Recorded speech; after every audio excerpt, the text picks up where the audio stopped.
É uma técnica simples em que, mediante a retirada de sangue da veia e aplicação no músculo, ela estimula o aumento dos macrófagos, que são, vamos dizer, a conlurbe do organismo. Eles é que fazem a limpeza de tudo.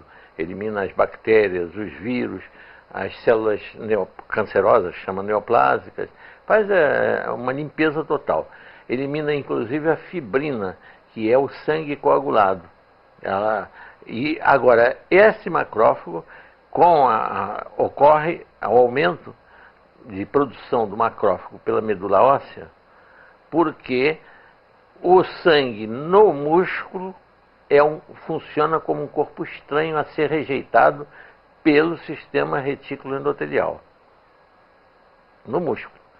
Enquanto houver sangue no músculo, o sistema retículo endotelial está sendo ativado. E só termina essa ativação máxima no fim de 5 dias. O número de macrófagos normais, a taxa normal é de 5% no sangue. Com a autohemoterapia, nós elevamos essa taxa para 22% durante 5 dias. Do 5º ao 7º dia, começa a declinar porque o sangue está terminando no músculo. E quando ele termina, volta aos 5%. Daí a razão da técnica de determinar que deva ser repetida de 7 em 7 dias. Essa é a razão do funcionamento. Como funciona a autohemoterapia? É um método de custo baixíssimo, basta uma seringa, pode ser feita em qualquer lugar, porque não depende nem de geladeira, de nada.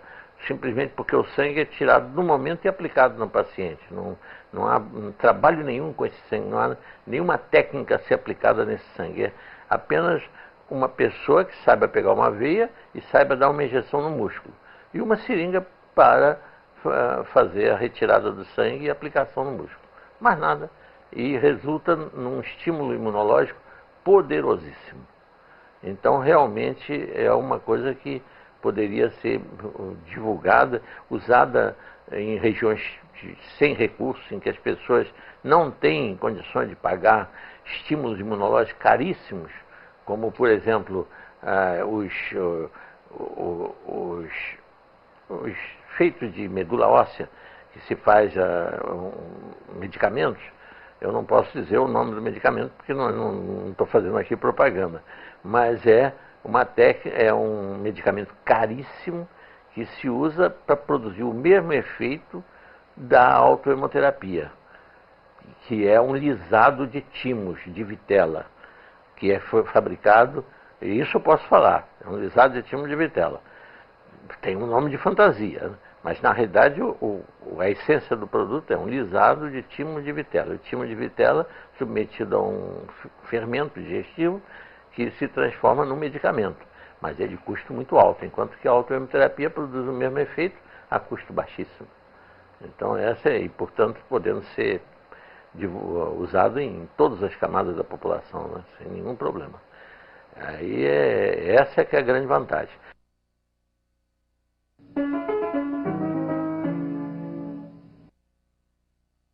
Eu comecei a fazer a autohemoterapia, para aplicar, ainda quando estudante de medicina, em 1943, quando eu entrei para a Faculdade de Medicina. Eu entrei para a Faculdade Nacional de Medicina, que era na Praia Vermelha. E meu pai era professor dessa mesma faculdade.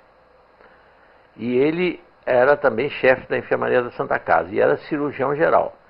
E ele me mandava, primeiro me ensinou como tirar sangue e aplicar no músculo, e ele me mandava para casa de todo paciente que ele operava.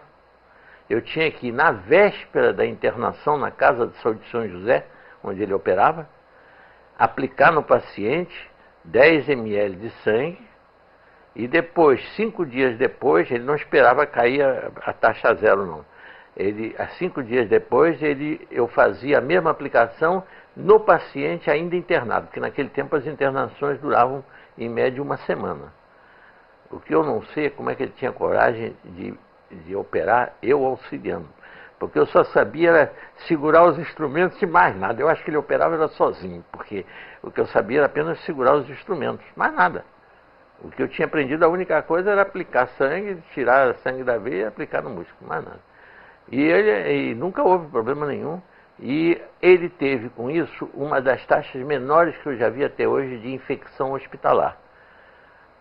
Porque ele fazia isso porque o trabalho do professor Gerson Teixeira, que foi feito especificamente para evitar infecções pós-operatórias e que resultou num prêmio de cirurgia, do maior prêmio de trabalho publicado em 1940, e foi traduzido em 2 línguas, para o francês e para o inglês, esse trabalho, foi um sucesso enorme.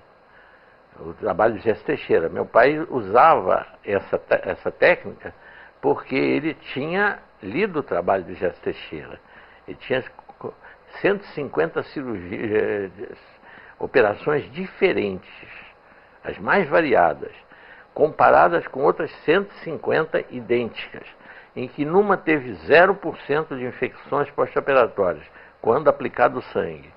E na outra, em que ele não aplicava, a título de contraprova, ele não aplicava o sangue. As mesmas cirurgias, as mesmas operações, ele teve 20% de infecções. Porque havia naquela época, o grande problema era mais infecções pulmonares no pós-operatório, porque a anestesia era feita com éter, e o éter irritava muito os pulmões, então havia uma facilidade muito grande de infecções.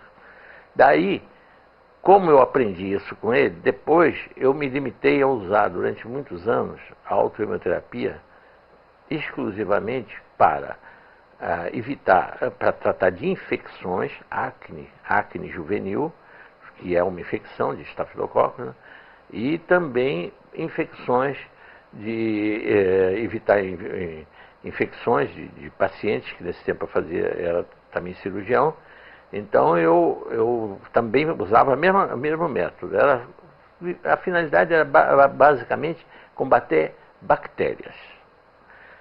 Só a partir de 1976 é que eu passei a usar uma amplitude muito maior, graças a um médico, Dr. Floramante Garofalo, um ginecologista, que era assistente do diretor do Hospital Cardoso Fontes, em Jacarepaguá, e que era a pessoa que mais conhecia equipamento hospitalar do Brasil. Então ele já estava aposentado, tinha 71 anos, e ele foi chamado pelo Dr. Amaury de Carvalho, que era o diretor do hospital, para equipar o hospital, porque o hospital tinha sido um sanatório de tuberculose e foi transformado num hospital geral. Então precisavam as clínicas todas serem equipadas. E ele foi ser assistente do diretor. E eu era também assistente do diretor. Um dia, o professor Garofalo, o Dr. Garofalo, ele, bom, vamos dizer professor mesmo, porque ele merecia ser chamado de professor. Ele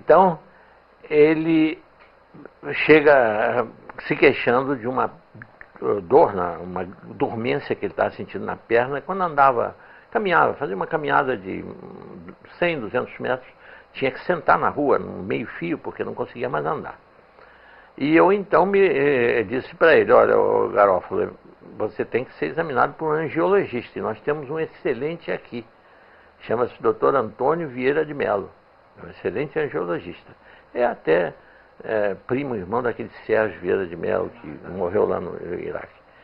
Então, ele vai ter que examinar essa perna. Ele examinou, primeiro com o aparelho, e disse: há uma obstrução na sua coxa direita, na parte média da coxa direita. Aí o Garofalo disse assim: bom, mas de que tamanho é? Bom, só fazendo uma arteriografia. Aí fomos para o raio-x, fez a arteriografia, ele tinha 10 centímetros de artéria entupida. Aí então, o doutor Garofalo, foi dito a ele, pelo angiologista Antônio Vieira de Mello: olha, só há uma solução, fazer uma prótese, tirar essa veia, essa artéria, esses 10 centímetros, e substituir por uma prótese de material plástico, né? Chama Dralon, uma coisa. Ele aí disse, o Garofalo rindo, disse, não, a mim você não vai fazer isso não, porque eu não quero virar um homem biônico. Hoje é essa artéria da coxa, amanhã vai ser do braço ou da outra perna, então eu vou fazendo prótese. Não, quem vai me curar é a autohemoterapia. E me pediu que eu aplicasse nele. Ele trazia, cada 7 dias, trazia uma seringa já tudo preparado, e eu fazia a aplicação da autohemoterapia nele. No fim de 4 meses, ele me disse, olha, não sinto mais nada, estou bom. Eu digo, mas o doutor Antônio Vieira de Mello é que tem que dizer, te dar alta, né? Dizer se você está bom ou não. E fomos ao doutor Antônio Vieira de Mello. E ele disse, eu não acredito nisso, é impossível. Isso é sugestão. Você se convenceu tanto com essa autohemoterapia que você está achando que está bom. Ele disse, não, agora eu ando quilômetros, não tem mais problema nenhum. Bom, mas pode ser sugestão. Então eu digo, eu é que disse aí, que dei a resposta. Eu digo, bom, não há por que a gente discutir se é sugestão ou não é sugestão. Ô Garofalo, você se submete a outra arteriografia? Para já, vamos lá. E fomos para o raio-x e quando foi feita a segunda arteriografia, não havia mais obstrução alguma. E assim ele viveu, nós conhecemos ele até com 90 e tantos anos aqui, passeando aqui nessa rua, na General Roca, aqui na minha casa. Ele morreu com mais de 95 anos, e sem nunca ter mais operado, nem ter feito nada. Então, realmente foi uma coisa. Agora, isso foi daí que começou em 76, entre os meses de maio e setembro de 76, que eu fiz essas aplicações no Dr. Floramante Garofalo, e curou.